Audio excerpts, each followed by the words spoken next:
Tahukah Anda, ada riset yang menunjukkan sebuah fenomena fisik yang menurut saya luar biasa aneh. Fenomena apa itu? Jadi gini, saat dua pihak lagi berdebat di sebuah ruangan rapat yang memanas, terus tiba-tiba satu orang merendahkan volume suaranya hampir menjadi bisikan, detak jantung orang-orang di sekitarnya itu secara otomatis ikut melambat. Oh, wow, reaksi fisiologis langsung ya? Betul, mereka berhenti berteriak. Secara fisik, audiens di ruangan itu bahkan akan mencondongkan tubuh ke depan cuma untuk bisa mendengar. Itu menarik sekali. Iya kan? Di dunia modern yang penuh kebisingan ini, kita sering banget tanpa sadar mengira kalau orang yang berbicara paling keras itu adalah orang yang paling pinter atau yang paling memegang kendali. Padahal kenyataannya tidak selalu begitu. Sama sekali tidak. Makanya, coba Anda pikirkan, gimana kalau kekuatan yang paling mematikan dan mendominasi di dalam sebuah ruangan justru dimiliki oleh mereka yang paling tenang. Nah, itu dia observasi yang membalikkan asumsi dasar kita selama ini. Makanya, selamat datang di eksplorasi mendalam kita hari ini. Sumber materi yang dibagikan oleh pendengar kita kali ini tuh sangat luar biasa. Tumpukan catatan ini berisi perpaduan yang sangat kaya. Iya, ada panduan public speaking, sosiologi, sampai psikologi kognitif juga masuk di sana. Benar. Dan tujuan kita hari ini adalah membongkar rahasia tersebut. Kita akan membedah bagaimana seorang introvert atau siapapun yang secara alami nggak suka cari perhatian, bukan cuma sekedar bisa bertahan saat berbicara di depan umum, Tapi justru bisa mendominasi ya. tepat, mendominasi secara halus, strategis, dan pastinya berkelas. Dan di sini saya sudah bersama pakar kita yang akan membantu menyambungkan titik-titik dari semua materi ini. Terima kasih. Kalau kita melihat premis dasarnya, kita harus sepakat dulu nih. Komunikasi itu bukan sekedar membunyikan kata-kata dari pita suara Anda. Terus apa dong esensinya? Komunikasi itu adalah proses menegosiasikan realitas sosial dan mengelola makna di kepala orang lain. Kalau Anda sudah menyadari mekanisme ini, cara Anda melihat interaksi itu akan berubah total. Oke, mari kita bedah ini perlahan. Berarti sebelum kita bisa menguasai ruangan, kita harus membongkar mitos terbesar dulu nih tentang apa artinya hadir atau memiliki presence. Ya, mitos soal suara keras tadi. Dak, kayak motivator di atas panggung gitu loh. Itu miskonsepsi yang sangat merugikan, terutama buat mereka yang energinya tertutup. Dari materi yang kita punya, ada konsep yang disebut sebagai controlled minimalism, atau minimalisme yang terkendali. Minimalisme yang terkendali, maksudnya gimana tuh secara praktis? Gini, ada jenis presence lain yang sifatnya tenang, stabil, dan bisa mengikat perhatian tanpa memaksa. Secara psikologis, kalau ada orang yang geraknya terlalu banyak dan suaranya menggelegar terus-menerus, otak audiens itu lama-lama kelelahan. Oh, ibaratnya overstimulasi ya. Persis. Audiens itu sebenarnya di tingkat bawah sadar mencari sosok yang bisa dipercaya, bukan sekedar yang paling keras suaranya. Ketenangan itu memancarkan sinyal kredibilitas. Ada contoh tokoh nyata nggak di materi kita yang merepresentasikan ini? Ada. Sumber ini mengangkat contoh tokoh seperti Angela Merkel atau kalau di layar kaca ada Keanu Reeves. Oh, menarik. Mereka berdua memang pembawaannya tenang banget. Betul, mereka dihormati bukan karena retorika yang dramatis. Mereka punya apa yang disebut silent dominance atau dominasi yang senyap. Merkel itu jarang sekali meninggikan suara, tapi saat dia bicara, seluruh ruangan mendengarkan. Wait, ini ibarat membandingkan senapan mesin dengan senapan runduk atau sniper ya? Analogi yang sangat pas. Orang ekstrovert mungkin memberondong ruangan dengan banyak kata, ratatatatat gitu. Tapi introvert strategis cuma menembakkan satu peluru kata yang sangat presisi dan berdampak. Dan efeknya jauh lebih mematikan. Nah, lalu pertanyaannya sekarang, bagaimana persisnya kita mendesain peluru ini agar tepat sasaran tanpa membuang-buang energi? Untuk menjawab itu, kita harus pindah ke psikologi perhatian. Karena introvert ini mengandalkan ketepatan dan bukan volume. Senjata utama mereka adalah memahami gimana otak audiens memproses informasi.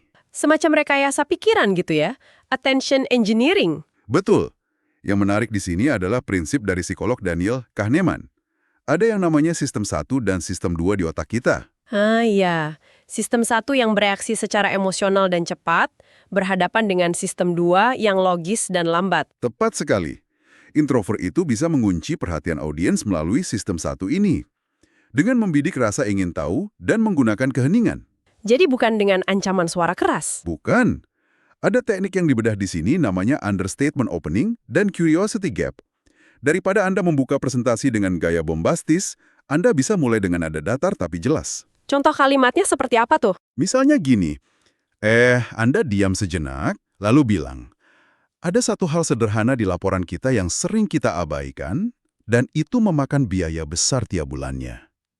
Wow, secara psikologis ini narik audiens untuk mendekat ya. Ya, mereka jadi penasaran. Otak mereka benci teka-teki yang belum terjawab, jadi mereka tersedot masuk ke dalam narasi Anda, bukan terdorong mundur karena agresivitas. Tapi, tunggu dulu. Saya mau mewakili keraguan para pendengar nih. Di sumber ini kan disebutkan juga soal delayed response power. Ah, iya, jeda waktu. Iya, mengambil jeda 2-3 detik sebelum menjawab pertanyaan yang sulit. Bukankah di dunia nyata, apalagi di ruang rapat yang tensinya tinggi, kalau kita ditanya terus kita diam, orang bakal ngira kita nggak siap atau nggak tahu jawabannya. Wajar kalau Anda merasa begitu. Insting kita saat diserangkan langsung mau menangkis ya, tapi disitulah letak kekuatannya. Kekuatan gimana? Bukannya malah kelihatan panik.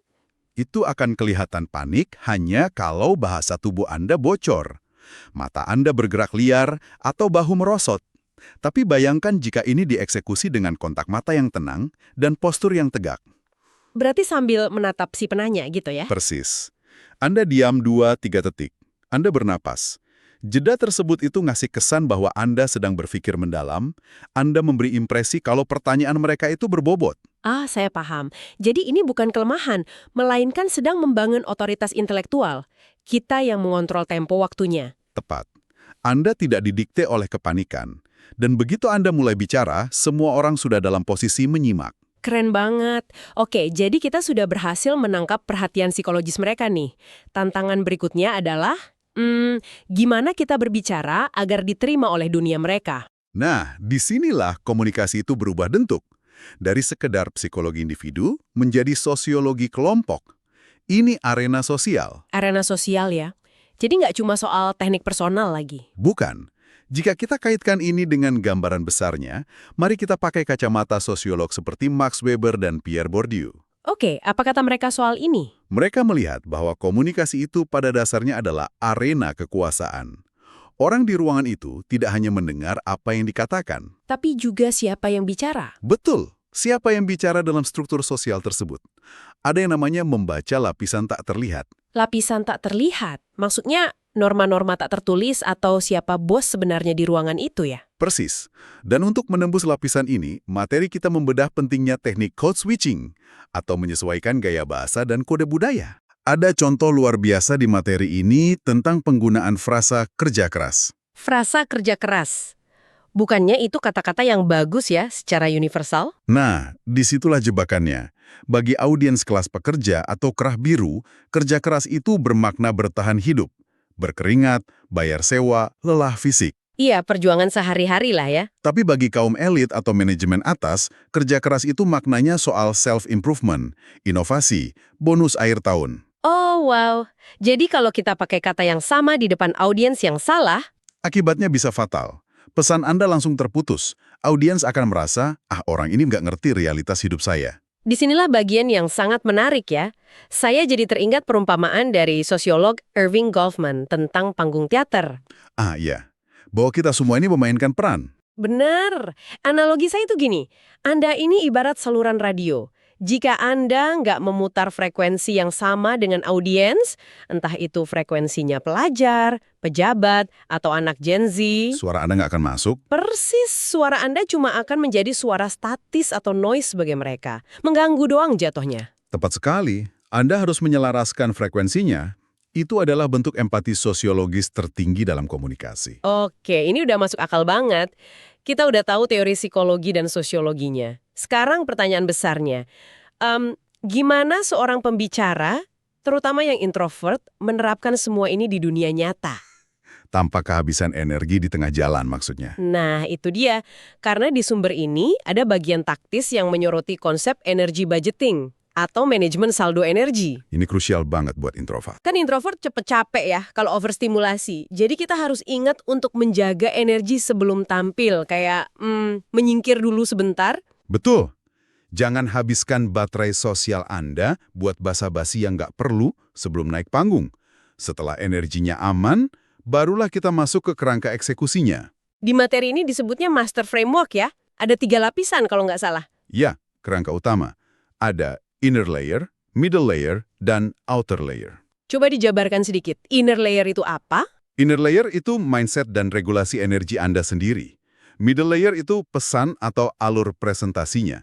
Dan outer layer itu audience serta konteks sosial yang lagi terjadi saat itu. Berarti ini harus jalan semua secara bersamaan. Idealnya begitu. Dan untuk menyatukan ini, materi kita menekankan pentingnya structured spontaneity. Spontanitas yang terstruktur. Spontan tapi terstruktur. Gimana tuh prakteknya? Artinya Anda punya kerangka besar yang sangat jelas. Tapi Anda tetap fleksibel merespon audiens secara real time. Anda tidak kaku membaca teks. Oke, mari kita tes dengan skenario nyata. Gimana kalau kita berhadapan dengan audiens yang sulit atau bahkan bermusuhan sama argumen kita? Ini contoh kasus yang bagus. Materi ini mencontohkan pendekatannya Nelson Mandela. Pendekatan meredam ya, bukan membalas. Persis. Saat audiens menyerang, insting amatir adalah balas menyerang argumennya. Tapi pembicara strategis akan memvalidasi perasaannya dulu. Anda redam amigdala mereka. Saya mengerti kekhawatiran Anda, gitu ya? Ya, begitu mereka merasa divalidasi, pertahanan mereka turun. Baru setelah itu Anda masukkan logika dan perspektif baru secara perlahan. Cerdas banget. Terus, satu lagi nih, skenario mimpi buruk semua orang. Gimana kalau di tengah-tengah bicara, tiba-tiba kita blank, lupa total? Kalau Anda blank, jangan pernah meminta maaf dan terlihat panik. Terus harus ngapain? Diam aja? Gunakan kekuatan pause tadi. Diam sejenak, bernapas, dan ulang poin atau kalimat terakhir Anda dengan tenang, tapi dengan nada yang sedikit lebih rendah. Wait, diulang? Nggak kelihatan aneh tuh. Sama sekali nggak. Buat otak Anda, itu ngasih waktu sepersekian detik buat nyambungin memori lagi. Tapi buat audiens, Mereka mikirnya kita lagi ngasih penekanan dramatis ya? betul sekali. Di mata audiens, Anda terlihat sangat berkuasa dan mengontrol narasi, padahal sebenarnya Anda lagi nyari ingatan yang hilang. Ini trik yang sangat mematikan, manipulasi situasi yang brilian. Sangat praktis dan menyelamatkan muka di atas panggung. Jadi kalau kita rangkum, apa sih makna dari semua ini untuk Anda yang mendengarkan? Berarti Anda tuh sama sekali nggak perlu mengubah kepribadian Anda menjadi sosok ekstrovert yang heboh. Sangat tidak perlu. Anda cuma perlu menyusun strategi persiapan yang lebih dalam. Dan persiapan itu, ya memang kekuatan alaminya seorang introvert kan? Betul. Pada akhirnya, public speaking itu bukan tentang seberapa keras suara Anda, tapi seberapa dalam makna Anda dan kemampuan membuat orang lain merasa, oh dia mengerti dunia saya. Bener banget, rasa dipahami itu tuh jauh lebih kuat daripada suara yang lantang. Sumber kita ini mengutip filosofi Carl Jung yang sangat indah. Dia bilang bahwa individu yang sehat adalah individu yang mampu mengintegrasikan dirinya secara utuh. Bukan meniru orang lain ya. Persis, jangan pernah memaksakan diri menjadi versi palsu dari diri Anda sendiri. Otentisitas itu kekuatan yang paling sulit dipalsukan di atas panggung. Setuju. Oke, karena kita sudah hampir di penghujung obrolan, saya mau mengambil alih untuk menutup eksplorasi mendalam kita ini. Silahkan. Ada satu pemikiran provokatif yang menurut saya sangat relevan dengan semua materi yang baru saja kita bahas. Filsuf Michel Foucault pernah berkata bahwa siapa yang mengontrol narasi, dialah yang mengontrol realitas. Wah, kutipan yang berat tapi sangat akurat ya. Iya kan? Di dunia modern yang penuh dengan kebisingan yang dipaksakan ini, serta informasi yang selalu tumpang tindih, mereka yang berbicara paling banyak seringkali adalah yang paling cepat dilupakan. Mereka menjadi noise. Betul, sekedar noise. Hal ini memunculkan satu pertanyaan penting untuk Anda renungkan di rumah. Jika bahasa adalah alat kekuasaan, mungkinkah bahwa keheningan yang dikalkulasi, ruang kosong yang sengaja Anda tinggalkan di antara kata-kata, adalah bentuk kekuasaan tertinggi yang belum disadari oleh masyarakat kita? Itu poin renungan yang sangat kuat ya.